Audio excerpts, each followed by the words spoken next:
record. And we are live. Okay.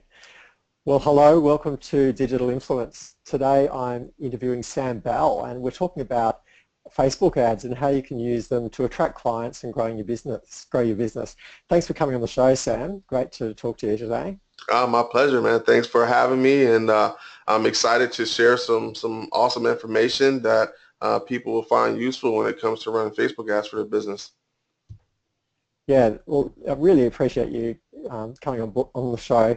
I sent a bit of a call out. I sent a call out to heaps of my friends and colleagues on social media and asked them to recommend someone who had proven results attracting clients on social media advertising, specifically Facebook ads. And I started talking to Sam, and it was really evident quickly that he had some great experience here and both high-level understanding, so he could help us understand how it works on the big picture, but also he could give us some really specific advice. So unlike most of my interviews, Sam's going to be really diving in and showing us some really practical, tactical stuff today, which will be helpful for anyone who is already doing ads or wants to get started, wants to know how it works. So this won't be a talk fest. It will be some practical information that you can use immediately and see how things actually go together. Awesome. Excellent. So Sam, tell us a bit about your business. What is your business model? What do you do for people, and how did you get into it? Sure. So just real quick, so I own a digital marketing agency called PPC Boutique.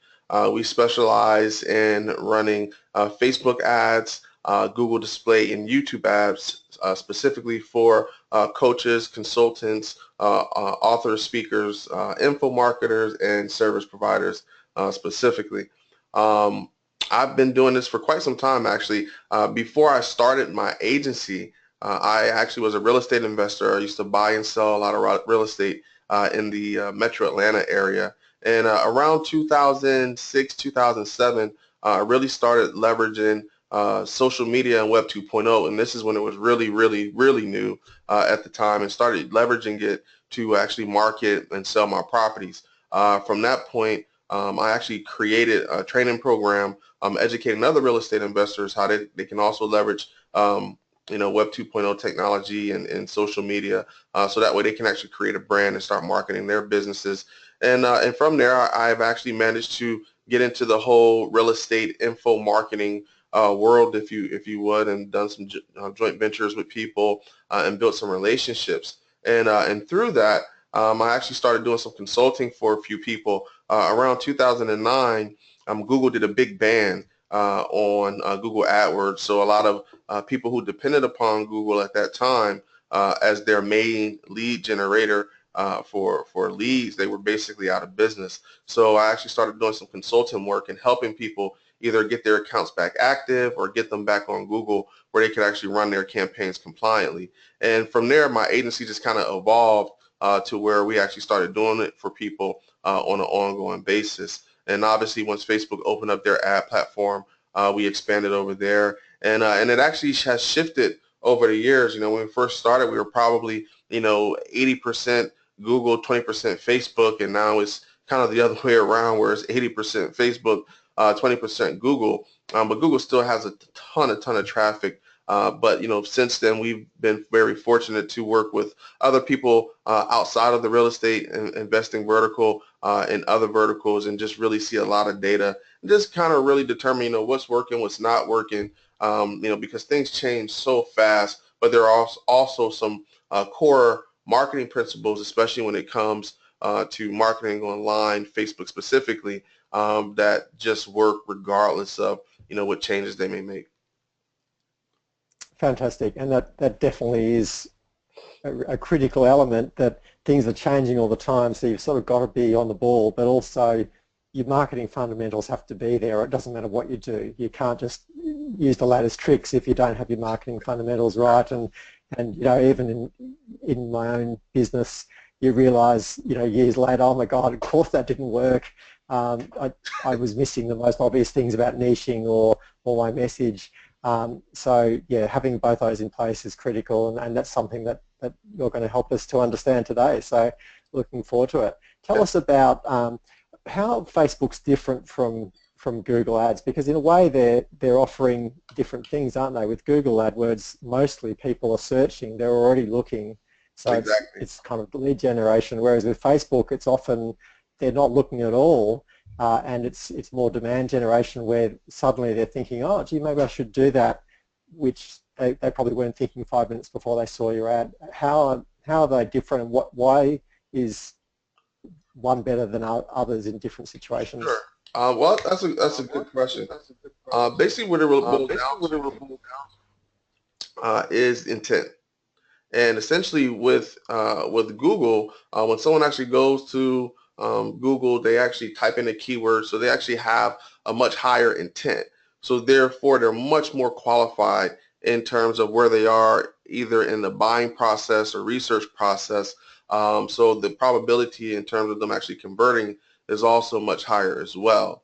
With Facebook, you don't have the intent, but you have much better targeting in terms of demographic and psychographic, and really just kind of understanding, exactly what it is, what emotional and psychological triggers will get someone to respond. So even though the intent is different, if you understand how to communicate with people on Facebook, and you really understand your avatar and your targeting is correct, you can get just as high as conversions, if not higher conversions, from Facebook as well. Awesome.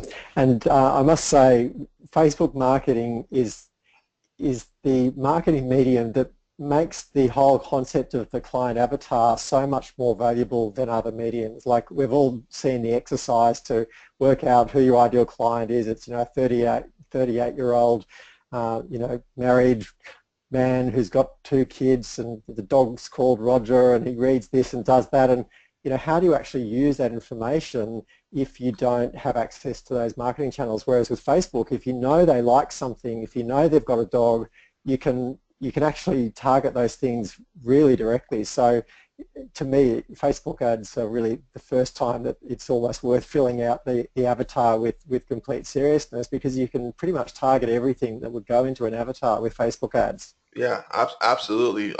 That's the beautiful part about Facebook. They have so much data on their users, and you're able to really leverage that data. They do a good job of really sharing that. And one of the things that have also really made Facebook even more powerful from a marketing perspective over the past year or so has been the implementation of their Facebook Pixel. Now, they've had conversion pixels for some time, but the new Facebook Pixel, which allows you to really optimize and target based on that, is they run a really good job. Their algorithm is extremely strong once you get that pixel seasoned enough and you get enough data. So they actually make your job much easier. If you have your targeting and your messaging correct on the front end, and you get enough conversion data, once that data in that pixel is seasoned, then it's almost it almost becomes easy. Yeah, yeah, and it's something that I've only really started to see the power of recently, and partly with the new Pixel. And we should just say a pixel is just a tracking code, so it tells Facebook that someone has visited your website or viewed one of your ads on Facebook. But what you can do is you can work out the people who are already clicking through to your page, and then target people like them. And then as you get more data, the people are getting to the page and opting in, you can target the people who are people like the people who are opting in. And then even eventually, as you get enough data, you've got enough buyers, you can target people who are like your existing buyers. So, and when we say like, it's largely based on how they've performed with other Facebook ads. So if, and that sort of brings us on to one of the other sort of tricks of Facebook marketing, in that very often you're targeting people who like another provider in your industry, one of your competitors. So if you wanted to sell webinars, you might be targeting Amy Porterfield because she's already successfully selling webinars. So that's sort of the shortcut to targeting. It's not always about, oh, I want a male from 13 to 48 years of age who lives here and has this job description. It can be they've clicked on this ad almost. So Yeah, absolutely, and that brings up a very good point, and really, which is one of the probably the most important things is really just understanding again, who is your target, and then also understanding your niche too. So, within a niche, you have a certain demographic that have a higher propensity to either buy or to take whatever specific action that you're looking for. So, the better that you understand your niche and your vertical, then the easier it is to also understand your avatar. And there's actually a few shortcuts that we use. I guess you can say a few hacks, if you will, that allow you to kind of bypass that. You mentioned one of them already is if some of your competitors or who are some authority figures in that specific marketplace, and you know that they're already marketing or selling a very similar product or service, you can very easily target those individuals. The challenge sometimes, though, happens when you want to go into a certain market or vertical, and you may not actually be able to target that specific person on Facebook, even though they may have a big audience or a big following. And it's weird. I don't know exactly why Facebook does that, but there are some instances where you'll go to a page, and that page may have over 100,000 likes, and when you go to actually target as an interest, it's not available. And you may see another page that may only have 30 to 40,000 likes, and you can actually target it as an interest. So I believe it has to do with the algorithm, how many people are actually talking about a particular subject, and it's not just based on the amount of likes. So I know that's kind of part of it, but there are some ways to actually leverage that and find alternative targeting sources that you may not have been aware of previously. And I'm happy to share some of that on the call today. Awesome. So perhaps we can start off just by talking about the big picture process of how we're using Facebook ads. And this is something I've talked to other specialists about, and I cover in my training. But just tell us how most of your clients use Facebook ads. Where do they send them? What do they get them to do? And how do they eventually turn them into a customer? Yeah, that's a great question. So the majority of our clients, again, are coaches and consultants. And for the most part, we use the webinar model. So basically, we have a Facebook ad driving people to, and just not a webinar, but an automated webinar. So I want to make that distinction. So basically, we Yes. have an automated webinar that we're driving people to. They register for the webinar, and essentially the call to action on the webinar is for them to complete some sort of application or survey, which kind of pre-qualifies that lead. And then from there, they generally have a phone consultation or strategy session at which they're presented with the opportunity to enroll in whatever program or service that my client is offering. And that's, pretty much the standard model, especially when you have big ticket products. So anything $1,000 plus. Now, granted, you can actually sell products that are $1,000 from automated webinars. The challenge is that when you're going to cold traffic, there's no relationship established. Mhm. The offer has to be really, really, really, really good. And generally, the higher the price point, the more time you're going to have to spend to really not only establish rapport and authority and trust, but to really show the benefits and features of that product or service to where someone would be willing to spend, $1,000+ and not really have that relationship. So, when you're selling, higher end services, it's a much lower barrier to entry for someone to pre-qualify, and then from there have the opportunity to speak with them on the phone. So that way you can really, build that relationship, establish the authority, address any concerns, and then hopefully close the sale over the phone. Fantastic. And another huge benefit of talking to your clients like that is you get to work out what's wrong with the offer too. And, perhaps you're almost selling people the wrong thing. So by, the sales process that you use, the sales conversation, you can actually ask, well, what are your pain points, and make sure you're hitting them in your ads, in your landing page, in your webinar. Because if you try and do everything sort of automatically and just have a purely online business, you don't get that client contact which you need to develop a high value product that people are prepared to pay, $1,000, $5,000, $10,000 for. So understanding the customer, always the key to marketing, sales, and great product development. Yeah, absolutely, absolutely. And some people use different sales mechanisms. We've just found webinars to be the most effective, and then using an automated webinar model because what we found through testing is with live webinars, the good thing about live webinars is that you do have a very specific date.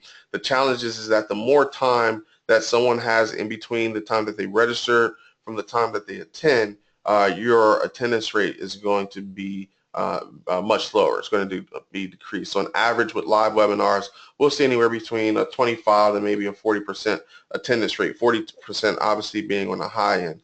With automated webinars, just-in-time webinars, the way that we structure them, we see anywhere between 50 to 70% attendance rate on a regular, and that's pretty common ground. Actually, if you see below 50% on an automated just-in-time webinar, then there may be something off with the messaging.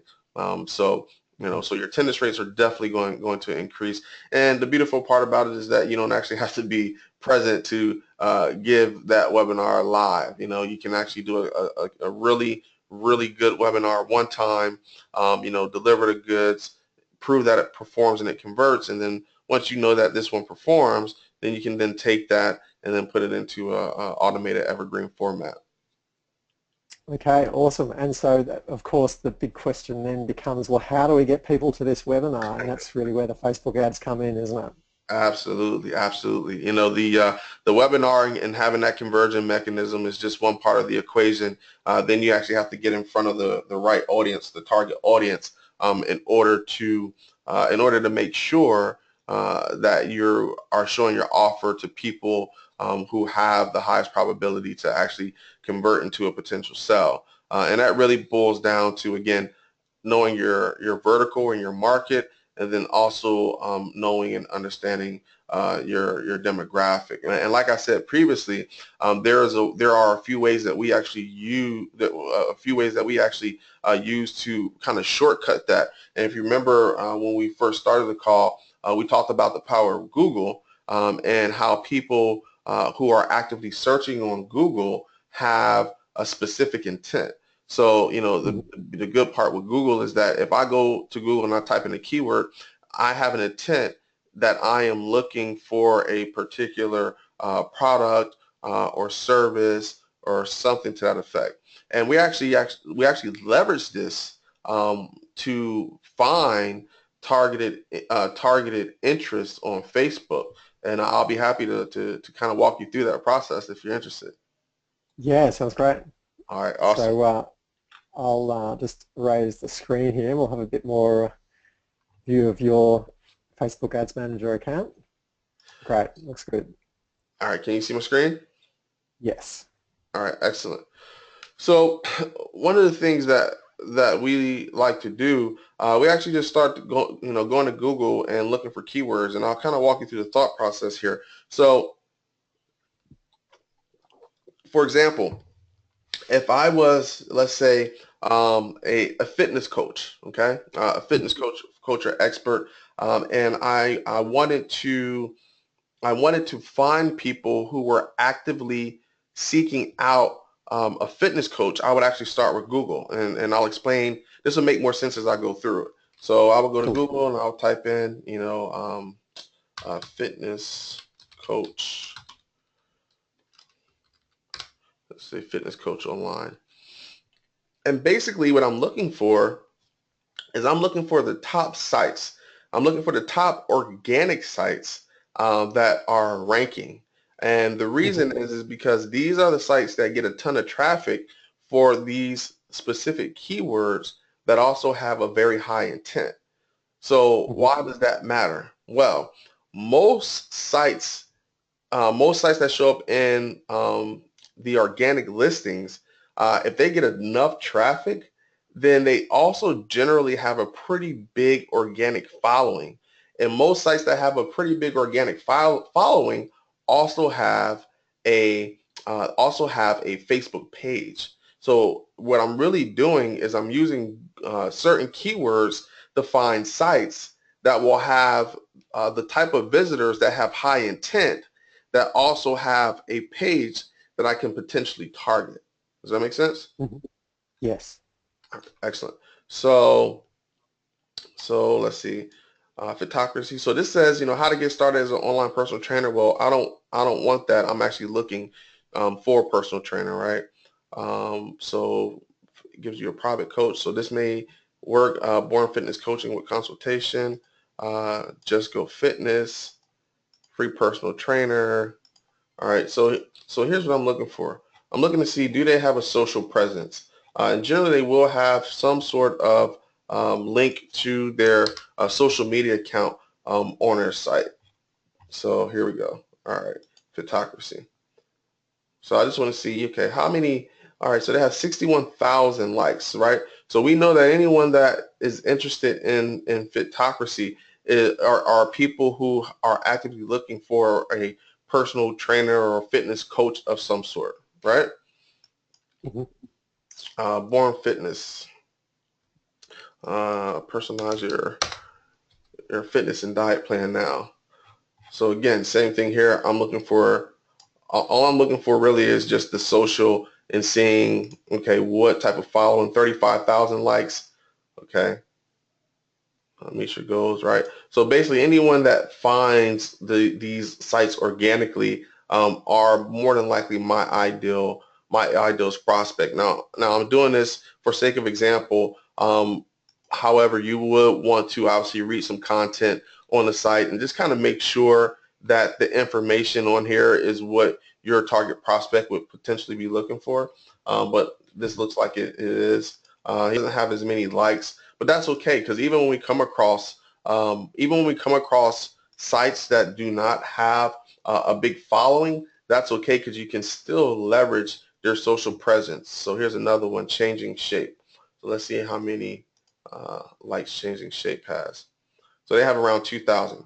All right, so this is a good start. So then what we do is we go from here and then we use the Facebook tool Audience Insights. Now, if you're not familiar with Audience Insights is a Facebook research tool that allows you to look for specific interests and see the demographic in that image interest, see the psychographic, also see income data, the behavior of those individuals on Facebook.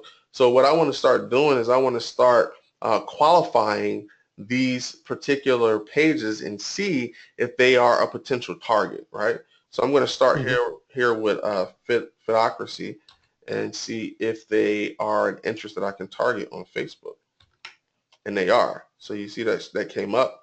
So Mhm. now Yep. So now I can see the demographic. It's kind of like right down the middle, 51% women, 51% men. Career building is the lifestyle. Most of these people have a college education. 49% of them are married, and they excel in IT and technical and arts, entertainment, sports, media. Okay. Now here's something interesting that you want to pay attention to. Photocracy. I'm looking for an affinity. They have an affinity of 1,317. So what this basically means is the higher the affinity, the more engaged these people are with this page. So we generally look for pages with an affinity of 50 or above. So to have 1,317 affinity means that these people are very highly engaged, which is a very good thing for us. Activity. So activity kind of tells me, do these people click on ads? Do they like pages? And from what I can see here, yes, they do. Most of them use both desktop devices and mobile devices. So when I actually go to set up my campaigns, I'm actually going to target both of those placements so that way I can maximize my exposure. Um, Household. So they're mostly homeowners. That's good. I can see that the average median value of their home is $500,000. So these people also do have money to spend, which is also pretty important because if we're targeting people and they're all broke, that's not necessarily a good thing if we're looking to sell a product or service, especially if it's pricier. And then also they do have a affinity to use credit cards 66% of the time. Okay. Mhm. So retail spending, online purchases. So basically, this would be a good interest to target. So that's really how we kind of use the intent of Google to find high ranking organic sites and then to begin to drill down and determine if they have an audience that we could potentially target on Facebook. So this is how you kind of reverse engineer, if you will, using Google to find targeted interests that otherwise you probably never even target. I've never heard of, I just did this off the cuff. I've never heard of photocracy in my life. So Mm, this is something that yeah. I probably would have never found otherwise. And to some degree, you can also find other keyword ideas and sort of marketing phrases because you know what those people, the people that like that page like what they're saying, they like what they're doing, they like what they're offering. So you can look at their marketing messages and even their product offerings and think, gee, maybe I could offer something similar to that. So it's a great way to see what's already working in the market that people are responding to and responding at a high rate. You know, you could spend 10 years trying to build a Facebook following and never get that sort of engagement, or you can model someone who's already just killing it with that level of affinity and save yourself a lot of time. Yeah, yeah, absolutely. You can also see other pages that they like. So more than likely, there's other pages that they're associated with as well. You can take a look, like you said, at their content, see what type of content they're putting out there, which content is really getting the most engagement. So that kind of gives you an idea of, some of the things that you may want to consider posting on your page or things like that. And you can even take this a step further and leverage and find similar pages to photocracy. And this is one of the strategies that we use here in our agency. So there's actually a site called Find My FBID. And basically what this site does is it reverse engineers, it basically converts the actual name of the page into the numeric ID that Facebook uses to identify that page. And I'll show Mhm. you why that's important in a minute. So for photocracy, this is the numeric ID. So why this is relevant is because Facebook really does provide us with all the data that we need. So there's actually a query that you can use within Facebook to find pages that are similar. So I can say, Facebook, show me pages that are similar to the photocracy based on the page ID. So Uh-huh. now, so now Facebook is giving me a list of other pages that I could potentially target that are very similar and going to also have a very similar audience that again I otherwise probably would have never even considered. So so the one that is most similar is CrossFit Invictus. Then we have Gym Virtual, Rock Tape, Steve Paleo Gods. Look at this. You see the correlation? Born Fitness, wasn't this the guy that was in the Mm, organic reserve, yeah. right? So Nia Shank, Quest Nutrition. So these are all potential interests that I could go and check and see if they are available to target that we otherwise would never have even. I've never heard of any of these other than Born Fitness, which we just Googled a few moments ago. So it's a very effective strategy and tactic that anyone can apply and regardless of the vertical. And that was just kind of off the cuff one keyword, but you can really dig deep and do a lot of research and find very good high affinity targets and interests. And the beauty of using this strategy is that most people aren't aware of it. So those interests probably won't have anywhere near the competition as some of the maybe Mhm. bigger, broader interests that you would potentially go after. Great. And you know, for any marketer, this is just a dream in terms of being able to find related content and look at how they're doing your market research for you in a way because they've got their audience already. You can see what posts people are responding to and model those.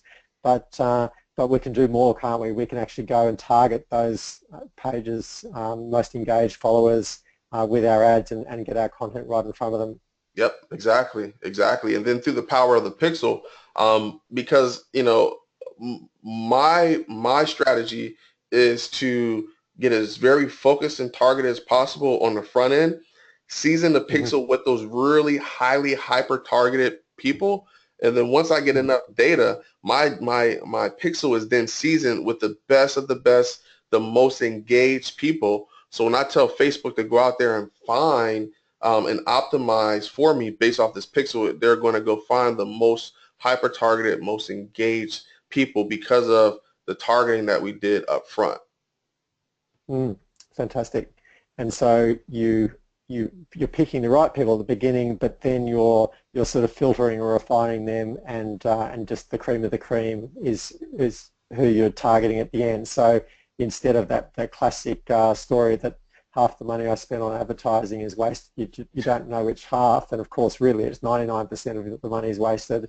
Instead you can filter it down just to the few percent of people who are most likely to not only be interested but to click and even to buy, and just market to those people, or them and your best guess, and have large numbers of them as well, rather than just having a handful of people. You can use that lookalike audience to expand it to, hundreds, thousands, or tens of thousands of people. Yeah.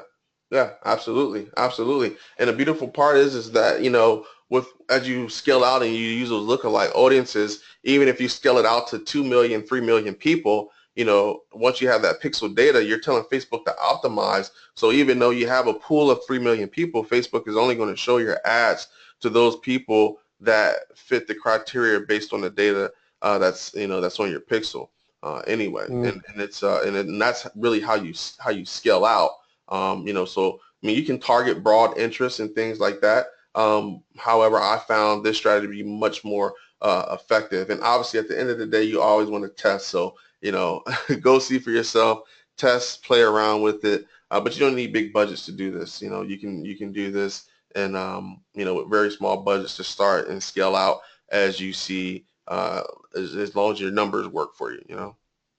For sure. And it's worth mentioning for people who haven't done a lot with Facebook ads is that Facebook actually optimizes each campaign based on who's responding, so that as more people engage with your ad, it gets a better idea who to show that ad to in future. So your ads can improve over time in performance when they first start out, and that's what the seasoning process partly refers to. It's Facebook gathering data, and this is huge amounts of data that it's basing its calculations on, much more than we can handle ourselves. It's kind of almost a big data type thing, because it's referring to a lot of the other ads that have been run in the same niche as well, looking at audience behaviours, and it pretty much knows the people who are not only going to click on the ad, but then who are going to put their email address in, and that's something we just didn't have access to previously. Yeah. Awesome. So where do we go from there? So we've sort of got our audience list. What's the next step in the process? Sure. So really, once you have your targeting down and you understand, okay, who your audience is, then you want to make sure that you are creating the right message. Now, understanding that with Google, we can be very direct in our marketing because the intent is there. With Facebook, Facebook is social, so people are not on Facebook, to buy, to find a fitness coach. So we really want to use the medium that resonates most with people on Facebook, and that's stories, right? So you want your ads to look native, meaning like you want them to look like regular news feed. You don't want them to look like ads. You don't want them to stand out and scream, I'm a marketing ad, click on me. You want it to actually be more subtle and engaging. So the images that you use are important. However, you want them to look almost organic, if you will, just like it was their friend sharing it. And you want to tell stories. You want to talk about things. So, for example, I might write an ad and just kind of stand in line with this. I might write an ad that says, you know, I was struggling. I was struggling to, to get myself in peak performance shape. I had my 20th, anniversary coming up, my 20th class reunion anniversary coming up, and I was just worried that I wasn't going to have the same look that a lot of my classmates saw, when they saw me 20 years ago. So I started doing some research online, and I came across this guy called, what was that one that we were looking at? Born Fitness. So I came across this guy over at Born Fitness, and I was absolutely blown away with some of the results that they got. So I said, what the heck? Let me go ahead and give it a try. So I went and I subscribed to their email, and I downloaded this ebook, and I was absolutely amazed at some of the practical things that were in the ebook that I was able to implement and get in my peak and get in my peak look and feel in time for my reunion. I think you will really like it. You should go check it out and see for yourself, right? Yeah, So cool. So it's very personal. It's not a, it's still obviously got some commercial intent there, but it is it's conversational and it's talking to someone one on one. exactly, exactly. So you want to incorporate stories, and people. I mean, if you really think about it, at the end of the day, humans pass knowledge down through stories and storytelling. So when you market Mm. on Facebook, if you think in terms of a storyteller, you think in terms of not so much of I'm selling something as much as I'm trying to connect with someone, right? Because if you can Mhm. connect with someone on an emotional and psychological level, then you can actually move them through the process without actually having to without actually trying to push them and shove them. They will pull their way through the process, naturally. So that's something to definitely test, and I would definitely recommend. You don't have to be a top tier copywriter. There are some basic elements again that you want to make sure that you have in your stories, of course. But at the end of the day, if you just tell a good story and make it personal and they connect with that story, then you'll be surprised at the results you can get.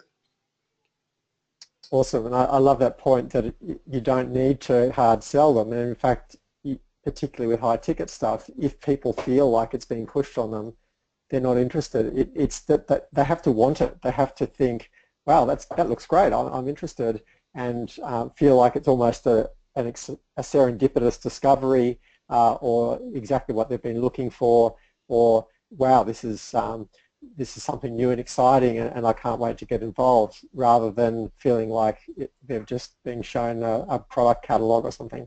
Yeah, absolutely. Absolutely.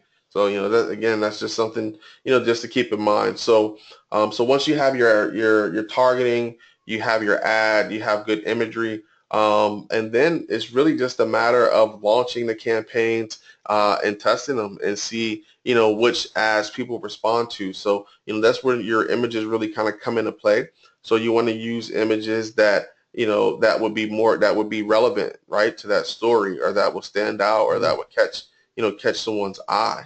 And it's we're kind of I'm kind of oversimplifying the process, but at the end of the day, it really is that straightforward. If you have your interests, your targeting correct, you have a good story to go with it, you have imagery, and people click on your page. Now that will probably be the next optimization point, because if people are looking at your ads and they're clicking on your ads, you're getting traffic, and you're not seeing the conversions, meaning or people aren't taking the actions that you want, so they're not opting in, or they're not registering for your webinar or downloading your ebook, you know, then it's probably a landing page issue.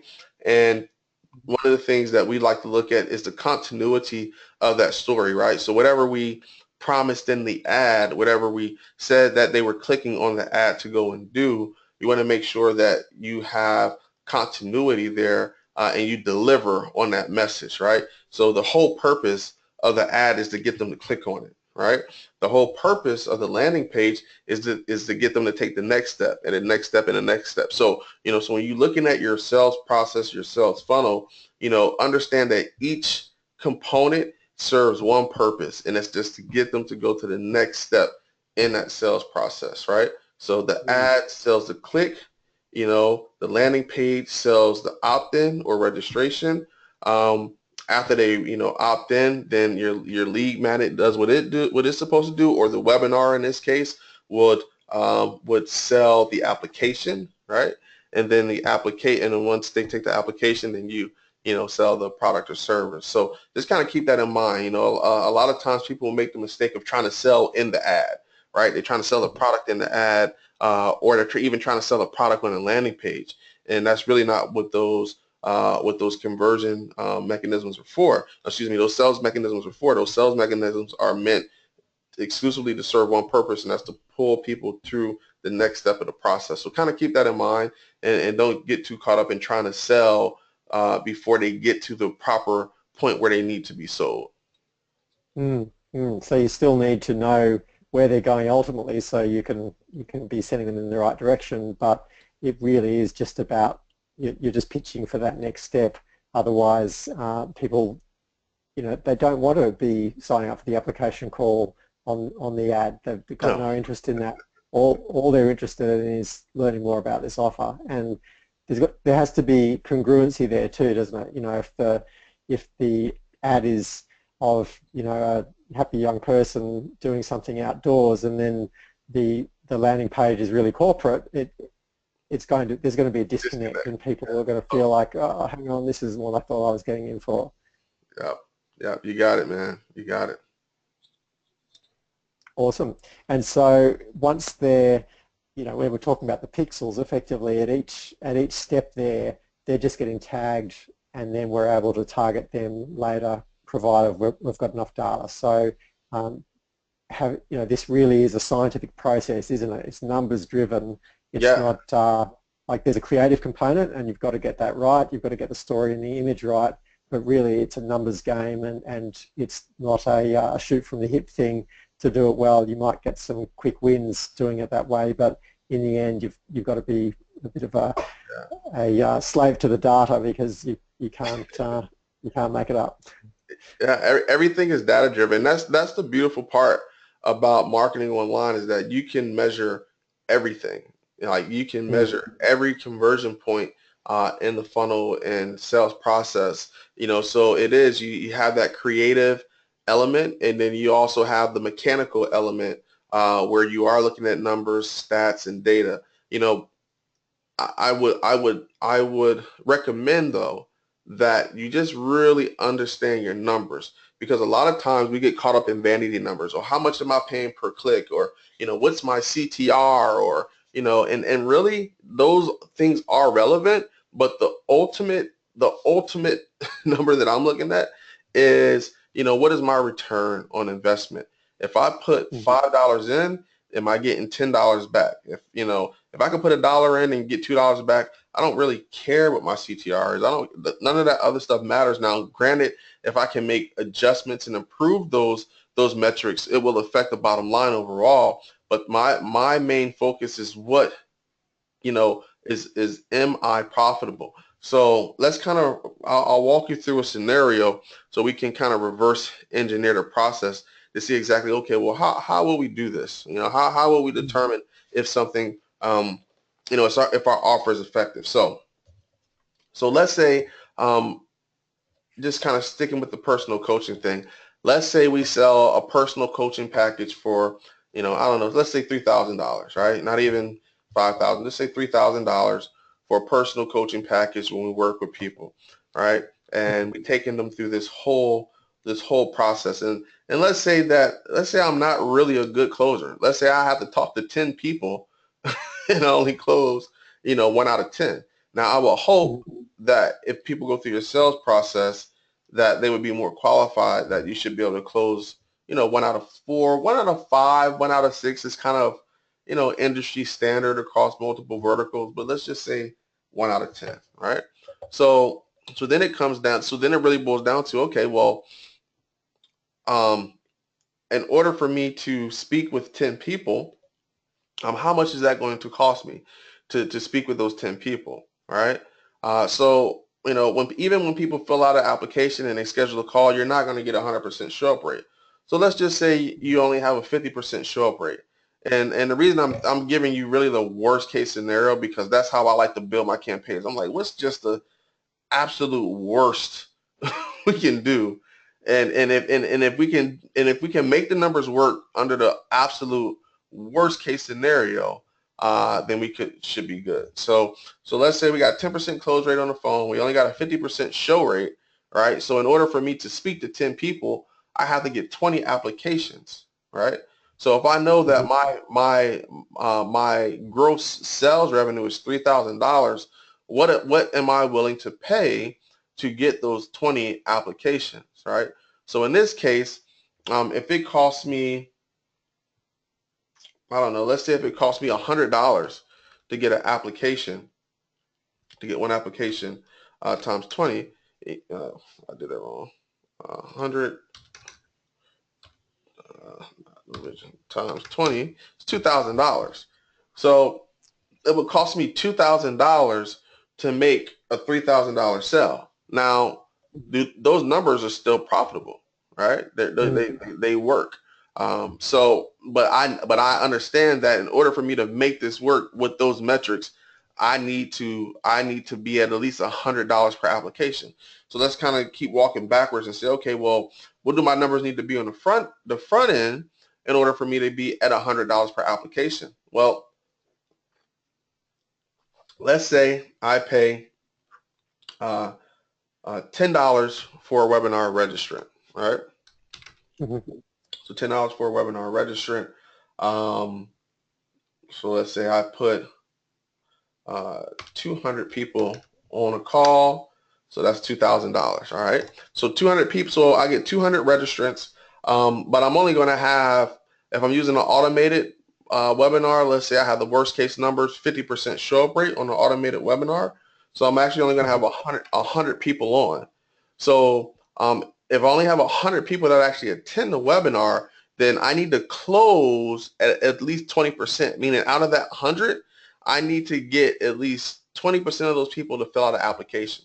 So that means Mhm. that conversion mechanism, that webinar needs to do a really good job of at least getting people to complete the application in order for me to hit my numbers. Now, if I fall Mhm. below that and I'm only, let's say, at a 10% close rate, then I know I'm in the red, and I'm going to either have to reduce my cost per webinar registrant, or increase my conversion rate, or increase my close rate, or increase my show up rate. So you can play with each of those metrics to see where you can increase it. Obviously, the more you can tweak the front end of the funnel, the better. So if you can reduce the cost per registration, if you can increase the conversion rate on the actual webinar, then you can make those numbers work all day. And that's kind of how I would walk through, that process, to look at the economics of the actual campaign to see if it even makes sense. Great, yeah. And this is one reason why you sort of need to be doing something high ticket, because if you're trying to sell something for $100 at the end, even though it seems like, oh, it's cheap, lots of people should buy it, a lot of people just aren't interested in buying anything at all today. So you've got to have something relatively high ticket in Oh, order to exactly. make a lot of this work. If you're selling really cheap stuff, you'd probably use a different sales process. You Absolutely. might have your $10 widget in the Facebook ad itself, and not have all these steps because of the conversion. But by doing it this way, you get to tweak each part of the process and really get scientific and go, look, you know what, my webinar isn't converting like it needs to. I'm getting great clicks. They seem qualified. The ones I'm talking to are great, and I'm closing at a high rate, but I'm just not getting them signing up to apply. Let's try split testing this webinar, or let's change the offer, and get really serious. And you can break it down, and sometimes it's only, a few words in the offer makes all the difference. But unless you've had the discipline of knowing your numbers and having repeatable processes, then that's impossible. It's all guesswork, and you can't improve it. Whereas with this way, if you can get it to work, then you can scale it. And so if you can turn $1 into $2, then you want to be putting thousands of dollars in. Absolutely. Whereas if you're turning $2 into $1, you want to fix it before you scale it up. Yeah, exactly, exactly, and that's why you start with a small budget, $50 to $100 per day, and then once you get it dialed in, your numbers are working, then you can scale it up to 500 to $1,000 per day, because it's all a numbers game at that point. Once you know what your numbers are, a lot of people, they're like, wow, I hear people spending, $2,000, $5,000 a day. How do they do that? Well, they know their numbers. They know, how everything's going to back out. So you want to spend as much as possible when you know what the back end holds, right? Mm-hmm. Mm, for sure. And it's also worth pointing out these need to be reasonably high profit margin products too. Like the example you just ran where it's costing you $2,000 to get a customer and you're charging 3,000. If that's highly labor intensive to deliver, it's probably you don't want to be selling too much of that. Whereas if it's an online course that's costing you hardly anything to deliver, then you'll take that all day long. So making sure the product is high profit margin is important if the customer acquisition cost is high. Right. And again, that's, building on a worst case scenario. Now, we do numbers much, much better than that. But, I like to give an example, because here's the thing. When you first launch a campaign, especially if if you haven't driven any traffic to it, you can expect the worst case scenario. You have to understand you're buying data. One of the things that it normally disheartens a lot of people when they first run Facebook campaigns. It's like, I did all these things, I built it out like I was supposed to. I got my funnel right. I swiped the best funnel sequence and it bombed. Well, the truth of the matter is that most campaigns bomb when you first launch them. You're just buying data to see how bad it's going to bomb, and then you fix it from there. Now, there are some instances where if you may have run traffic before, or maybe you've done joint ventures or JV traffic, and you have some metrics, it's going to make it easier for you because you have at least a baseline to start with. But when you have no baseline, no nothing, understand that the whole purpose of the campaign initially is just to buy that data. And then once you purchase that data, you have that information, then you can make those tweaks where necessary to where you can turn it into a profitable campaign. Now, like you mentioned previously, depending on the type of offer, because there are some instances where, you may not have a high ticket. You may have just a low front end of $100 to or maybe a tripwire with an upsell. Well, in those cases, the whole objective is to break even on the campaign. Because if you can break even on that campaign, then anything you sell on the back end, that's $1,000, $2,000, $3,000, whatever the case may be, that's pure profit, right? So a lot of these front end funnels that you see where people are doing free book giveaways and all these different things, they understand that, look, my objective isn't to make money. I just want to acquire a paying customer, understanding that once I acquire that customer, that 60 days down the road, this customer is going to be worth X amount of dollars. And, my lifetime customer value may be worth thousands of dollars at that point. And you can do that at such scale and also be building up your data and your pixels where you can then say, well, I'll have more of them, thanks. I'll go and target people who I know convert in my offer.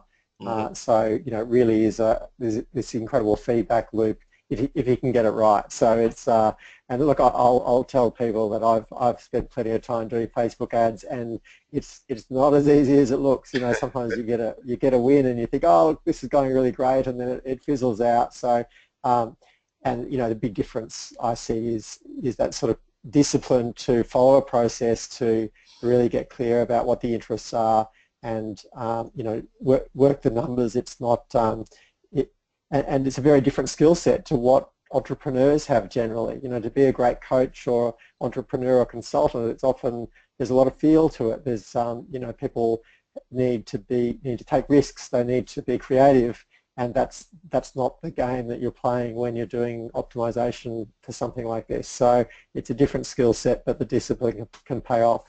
Yes, big time. Yeah. Patience, discipline are definitely two key factors when it comes to running Facebook ads. And just like anything, it takes time, it takes practice. It takes practice, but I honestly believe that buying media is one of the best skill sets that you can develop next to copywriting, right? So I mean, if you can write copy that converts and you can buy media or drive traffic to that copy, I mean, you can pretty much write your own check. Awesome. So look, you've given us tons of valuable information. That's you've explained it in a simple way, but it really is pretty high level stuff. What if people want to know more? How can they learn more about what you do and how your business works? or do you have any other training that they should check out if they want to take their Facebook skills up a notch? Yeah, absolutely. So you can head over to adagencysecrets.com. I have a training webinar where I go over some case studies, and I actually, go a little bit more in depth about our process and some of the things that we were able to accomplish for some of our clients. And that's just adagencysecrets.com. I think I pulled up the site somewhere here. I don't know if it's still there. Right. Yeah, there it is. Yeah, adagencysecrets.com. Yeah, you can just go check it out, and you can register for the training, and it's a lot of good information that I think that everyone will find valuable. Fantastic, Sam. Well, look, really appreciate your time today. I've certainly learned something, and I appreciate your your down to earth and simple way of explaining what's a pretty complicated topic. I think it'll leave lots of people feeling inspired about the potential to use Facebook ads to get more clients in their business. Absolutely, man. My pleasure. Thanks for having me. And my biggest thing, everyone is go out there, take action, implement and test this stuff. I mean, the information that, I shared is definitely practical and that you can get some results. It's just, taking action on it. Fantastic. Well, thanks again, and look forward to chatting to you more. Appreciate All your right. time, mate. All right. Sounds good, Dallas. Take care. Bye. Bye-bye.